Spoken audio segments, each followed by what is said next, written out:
বাংলা জয়ের পর এবার তৃণমূল কংগ্রেসের লক্ষ্য ত্রিপুরা। আগরতলায় আগামীকালই সভা করছেন মমতা বন্দ্যোপাধ্যায়, কিন্তু কতটা সহজ তার কাছে, এতটাই অনায়াসে কি তিনি পারবেন ত্রিপুরা জয় করে নিতে? আবার এই ত্রিপুরাকে ধরে রাখা বামেদের কাছে একটা প্রেস্টিজ ফাইটও বটে। এই মুহূর্তে ত্রিপুরা জুড়ে দুটো বিরুদ্ধ শক্তির স্রোত বইছে। আমাদের সঙ্গে এক্সপার্টরা রয়েছেন, তাদের আলোচনা বিশ্লেষণ আমরা শুনবো, কিন্তু সবার আগে এই মুহূর্তে কি অবস্থা, কিভাবে ঘুঁটি সাজাচ্ছে তৃণমূল, আপনাদের দেখাবো।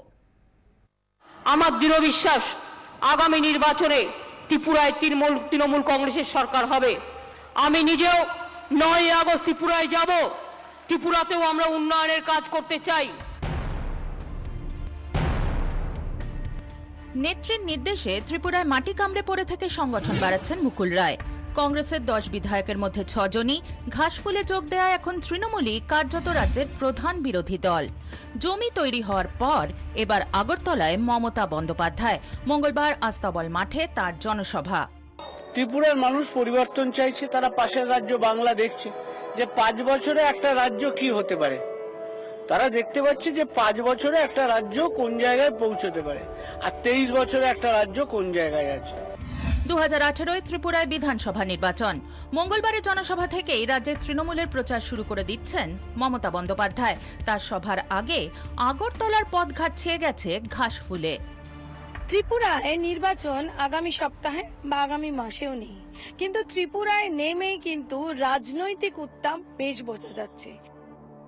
চারিদিকে ফ্ল্যাগ, ফেস্টুন, ব্যানার সব রাজনৈতিক দলের। তবে এয়ারপোর্ট থেকে আসার পথে গোটা রাস্তাটা মুড়ে ফেলেছে তৃণমূল কংগ্রেস। কংগ্রেস ছেড়ে আসা নেতারাই আপাতত ত্রিপুরায় তৃণমূলের ভরসা। তবে সবার ওপরে মমতা বন্দ্যোপাধ্যায়ের কারিশমা। তৃণমূল সূত্রে খবর, ত্রিপুরা জয়ে প্রধানত 4টি বিষয়ের উপর জোর দিচ্ছেন তারা।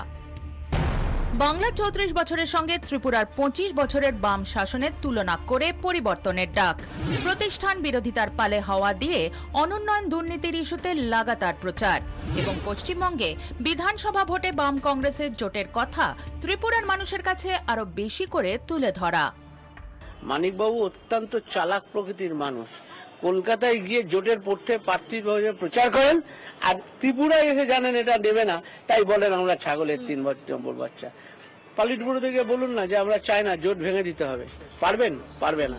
ত্রিপুরা বিধানসভার প্রাক্তন বিরোধী দলনেতা সুদীপ রায় বর্মন এখন কংগ্রেস ছেড়ে তৃণমূলে। মঙ্গলবার মমতা বন্দ্যোপাধ্যায়ের সভায় তার বাবা রাজ্যের প্রাক্তন মুখ্যমন্ত্রী সমীর রঞ্জন বর্মনও আনুষ্ঠানিকভাবে তৃণমূলে যোগ দিতে পারেন। আমাদের নেত্রী সাচ্চা কমিউনিস্ট আমি বলবো, তার চাল চলন, তার মানুষের জন্য চিন্তা ভাবনা, তাই তো কমিউনিস্ট পার্টির লোকরাই তো পশ্চিমবাংলা মমতা ব্যানার্জিকে ভোট দিয়েছেন। এখানেও আগামী দিন সেটাই হবে। আমাদের নেত্রীকে দেখে বহু কমিউনিস্ট বন্ধুরা আমাদের তৃণমূলকে ভোট দেবে। আগরতলা থেকে ক্যামেরায় অমিত দাসের সঙ্গে কমলিকা সেনগুপ্ত ও তরুণ চক্রবর্তীর রিপোর্ট, 24 ঘন্টা। সামনেই নির্বাচন নয়, কিন্তু তাও চরম রাজনৈতিক উত্তেজনা ত্রিপুরা জুড়ে। এই মুহূর্তে আমার সঙ্গে সোজা কথা অনুষ্ঠানে যে দুজন রয়েছেন পরিচয় করিয়ে দিই। জাদ মাহমুদ রয়েছেন আমার সঙ্গে, অধ্যাপক, আর রয়েছেন বিজন সরকার, আরেক শিক্ষক আমার সঙ্গে। আর ত্রিপুরা থেকে রয়েছেন কমলিকা সেনগুপ্ত, আমাদের প্রতিনিধি। শুরুতেই কমলিকার কাছে চলে যাব। কমলিকা, তুমি সারাটা দিন দেখছো, অবজার্ভ করছো, সেখানে যারা দল ত্যাগ করে তৃণমূলে এসেছেন, যারা চাইছেন তৃণমূলের সংগঠনটাকে বাড়াতে, স্ট্র্যাটেজি কি এই মুহূর্তে ত্রিপুরা দখলের জন্য?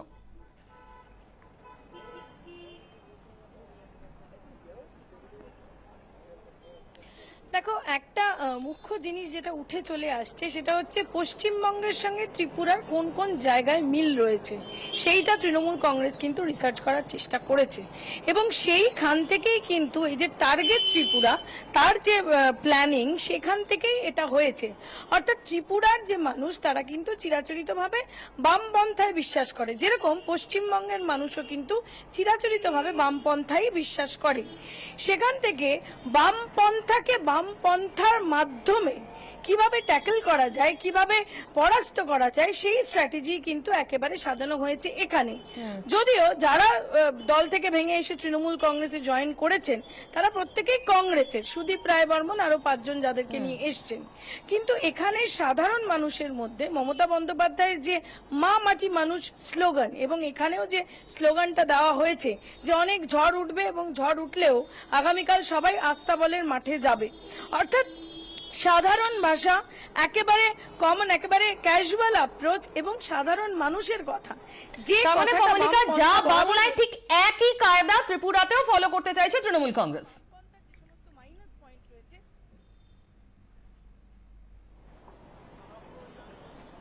একেবারে 34-এর আমি আবার আসবো তোমার কাছে, আমি বিজনদার কাছে আসবো। ঠিক এই জায়গাতেই সূর্যকান্ত মিশ্র আজ বলেছেন সভায়, এক মডেল দু জায়গায় চলবে না, সব জায়গায় এক মডেল কাজ করে না। আসলে মমতা বন্দ্যোপাধ্যায়কে আন্ডার এস্টিমেট করতে করতে বাংলায় ক্ষমতায় চলে এসেছে 2011 সালে। বাংলায় সিপিএমের বিরোধী প্রকৃত আন্দোলন হচ্ছিল না বলেই কিন্তু 1998 সালে নতুন দল তৈরি করেন মমতা বন্দ্যোপাধ্যায়।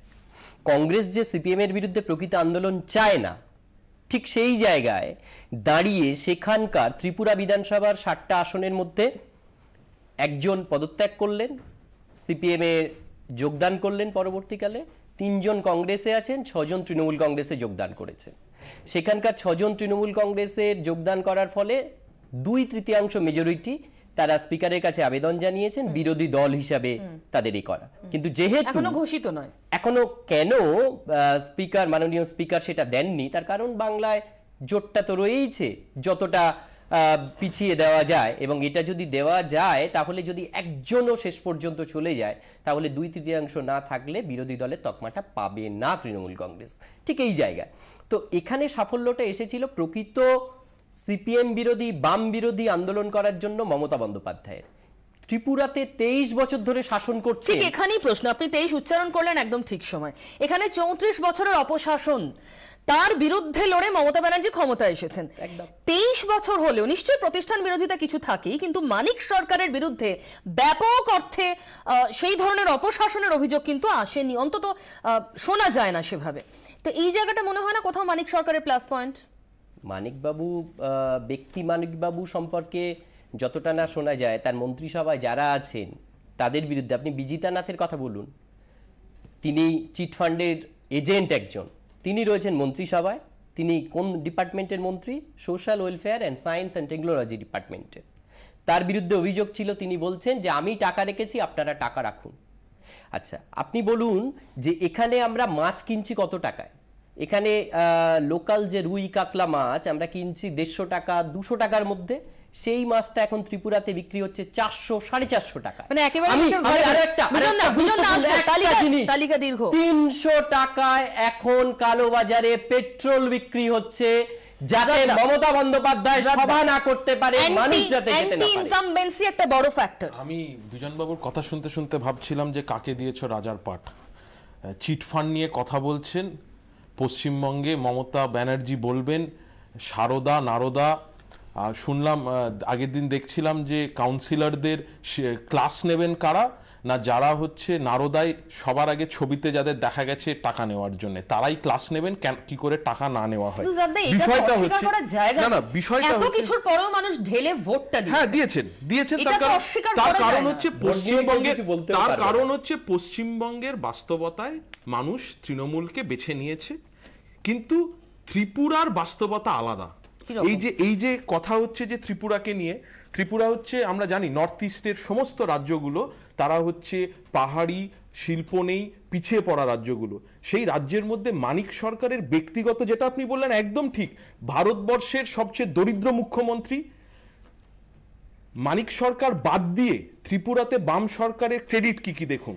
আমি একটা উদাহরণ দিই, বুদ্ধবাবুর বিরুদ্ধেও সেই ধরনের কলঙ্ক, গায়ে দাগ লাগানোর কোন ঘটনা, কোন উদাহরণ কিন্তু বাংলায় নেই। না, আমি তারপরে কি বামেরা পরাজিত নয় এবং ভরাডুবি নয়? না, বামেদের মুখ্যমন্ত্রী কি করবে? না, আমি বলছি যে মুখ্যমন্ত্রীর কথাটা যেটা বললেন সেটা ঠিক, সেটা বাদ দিয়ে এবার আমি বলছি ত্রিপুরায় কেন বামেরা জিতেছে, বারবার কেন জিতছে। 2002 এবার জিতবে কিনা এটা প্রশ্ন। 2002 থেকে 2007 মধ্যে ত্রিপুরার মাথাপিছু আয় 30,000 থেকে 50,000 টাকা হয়েছে। প্ল্যানিং কমিশন, জাতীয় প্ল্যানিং কমিশন ত্রিপুরাকে বলেছে দারিদ্র দূরীকরণে ভারতবর্ষের সবচেয়ে ভালো রাজ্য। এই যে 2 টাকা কেজি চাল মমতা দেবী এত তৃণমূল এত প্রচার করলো, 35 কেজি অবধি 2 টাকা কেজি চাল বিপিএল এর রেশনের থ্রু দিয়ে ত্রিপুরায় বহুদিন ধরে দেওয়া হয়। একটু গ্রাউন্ড রিয়েলিটিটা আমি ওর থেকে জানি। কমলিকা, খুব সংক্ষেপে অ্যান্টি ইনকামবেন্সি তুমি যতটুকু দেখছো কতটা ওখানে আছে নির্বাচনের বেশ কয়েকটা সময়, বেশ কিছুটা সময় আগে?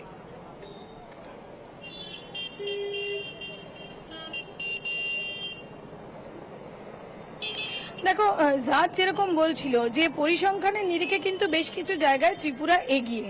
আজকে এখান থেকে দাঁড়িয়ে যে ফিলটা পাওয়া যাচ্ছে সেটা হচ্ছে যে এত বছর ধরে একটা সরকার শাসন করছে এবং সেই সরকারটা যে খুব খারাপ শাসন করছে এমন কিন্তু লোকের মধ্যে কোনো ছাপ নেই। কিন্তু লোক এটাও দেখতে চাইছে যে এদের যে সমস্ত খারাপ দিকগুলো রয়েছে তার অল্টারনেটিভ কি। এবং ত্রিপুরা, যেটা পশ্চিমবঙ্গের সমস্যা ছিল সেটা ত্রিপুরাতেও আছে, যে অল্টারনেটিভ ক্রাইসিস। কংগ্রেসের ক্রেডিবিলিটি একেবারে তলানিতে। সেখানে কংগ্রেসের একটা নতুন দল, যেই দলের যিনি নেত্রী তিনি 34 বছরের বাম শাসনকে এন্ড করেছে, সেই জায়গা থেকে দাঁড়িয়ে আগামীকাল আস্তাবলের মাঠে কিন্তু যেটা মনে করা হচ্ছে এখানে রাজনৈতিক মহল এবং এখানে এসে যে ফিলটা পাচ্ছি মানুষ যাবে, কিন্তু সেসব মানুষ তৃণমূল কংগ্রেস করবে বা তৃণমূল কংগ্রেসকে ভোট দেবে কিনা সেটা পরের কথা।